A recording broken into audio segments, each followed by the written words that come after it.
We have this denial of racism that is a common feature in Brazil and in Ireland. The countries are not racist, whereas if you look deeply, you see racism in every structure of society.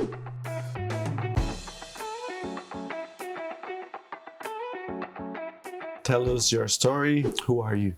I arrived in Ireland in 2013. I finished university in Brazil and I didn't want to go straight into a master's. I wanted to experience life outside of formal education from São Paulo. Today I'm married to an Irish lady called Hazel. I did psychology in Brazil and I was always interested in understanding health and what drove population's health. And we were always, this is us learning how to grow vegetables and look after the landscape. And then slowly we started introducing agroforestry. So it's very beautiful to be able to, as a Brazilian in Ireland, married to an Irish woman, be able to be sharing an indigenous knowledge from Brazil of how we connect with one another from our landscape. And that's who am I. I'm Marina. I came to Ireland in 2014. I think what made me come here was, first of all, I was the first person in my family that went to college. I was the first person in my family that I had a work in an office. My parents, my mother, she is a cleaning lady. My father, he used to administrate apartment blocks. So for me, future or studying abroad or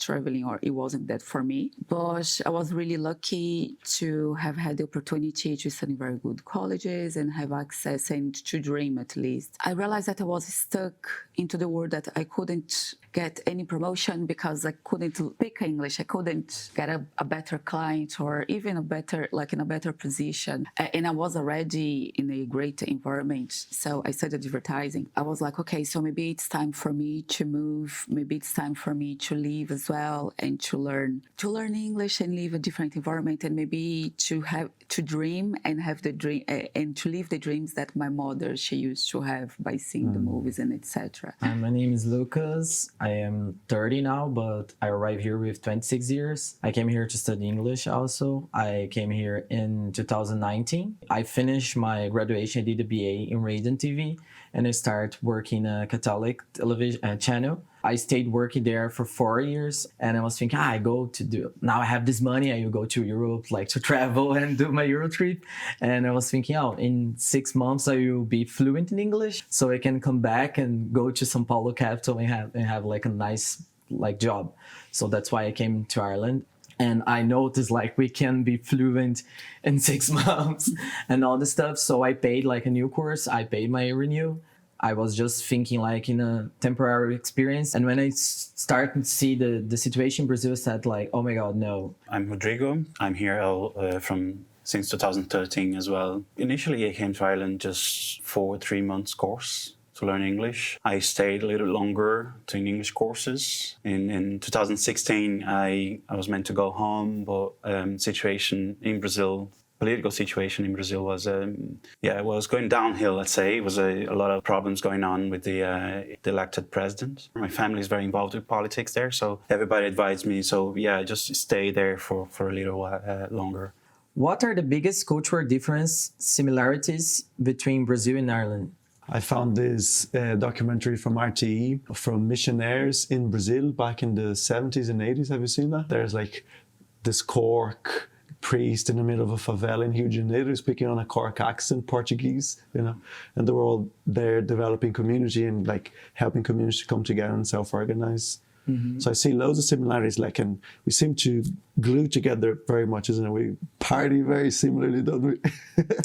In Brazil, we are very conservative, but I think we are more sexually open. I don't know if we are hypersexualized, but we are as an LGBT. When I face when I enter here as a gay guy, when I start going to the gay places, for example, even I'm from countryside, so I'm not from São Paulo capital. São Paulo capital is different, so it's more homophobic, conservative place in my town. So if you're queer folk, we'll be facing more homophobia.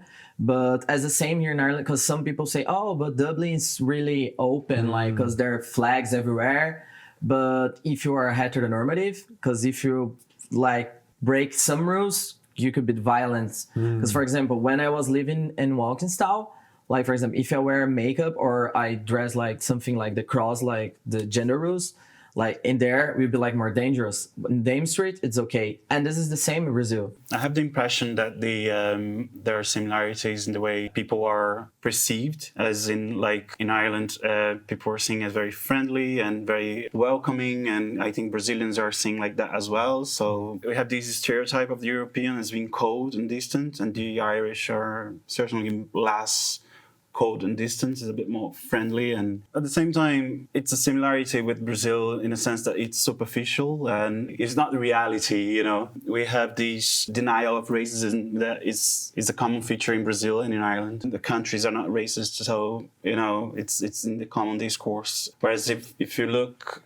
deeply, you see racism in every structure of society, and if you're fighting racism, it's more on the social interactions among people. So you're fighting racism in public transport, but you're not fighting racism in immigration laws that make people separate people in different groups when they move into the country, you know. And I see that very similarly in Brazil. Deny that there is any racism in the country. I totally agree with. We're very friendly. It is really hard, and here to read where the person is being friendly and where this is really genuine, and where or when an invitation to have a coffee will happen. So I think that there is this, while within the Brazilian community in Brazil, if you meet someone here today and then you just invite the person next day to go for a coffee, and then you have this coffee, and then you are already making plans for, I don't know, next bank holiday to go together. So I think it's easy for you to start to join in new groups, and while here, because it's so local, so everyone goes to the same school, they're from the same area, they grow up together, their families, they tend to be together, so they tend also to bring in this, so it's not so super difficult to say. They say, oh look, I'm going out with my friends from school or from my neighborhood, so it's like it feels like they're the same friends, and there is no space for outsiders within the group. So I think that's something that I find like very different from a country which people they are like, how can you be friends with so many people? You know, like it's like, how can you be like call them friend? You know, like we don't call the person somebody I know. We say my friend. It's not a friend of mine. It's my friend. In comparison to Brazil, how do you feel people participate in politics? In Brazil, we have like a huge country, and then the plan that got Bolsonaro in work, like it was the same that happened in the States, isn't it? Cambridge Analytics coming and doing this massive campaign through social media, WhatsApp, and then that's what's educating people, and a lot of people making their mind through social media and reading WhatsApp in Brazil. Here I see there's not that much community space where people, they like actively come together, but it's within the culture to discuss what's happening a lot. So like they're talking about, you know, the abortion, the gay marriage. We still have the far right rising here as well. Yeah, I'm not saying that here is perfect. I'm not saying that we don't have problems here. I'm saying that within the community, like we're talking about a community that 85% of the population is accessing university here. Like we're in 15% in Brazil, something like that, isn't it? So there's a different level of communication going on. And then the channels from which we educate ourselves and how people, they find the information and share it. Like we were hostages of this huge WhatsApp. I think a nice big difference here, because we have like the thing that I most like the Irish people, and we kind of don't have this in Brazil, is like they know their history. And we try to do that, because even like in the project of Bolsonaro, they try to like to erase our history, like to the dictatorship and things like, it was a lie. Here, I think, I don't know, like the young people, but like the people that are the like 20s that I have like in contact, they kind of know like Northern Ireland. The problem with history is that history can always be used for the interests of any powerful actor in society, and the history of Ireland can be weaponized for nationalism. We never know. I personally think that it's hard to make comparisons on how people organize in different places.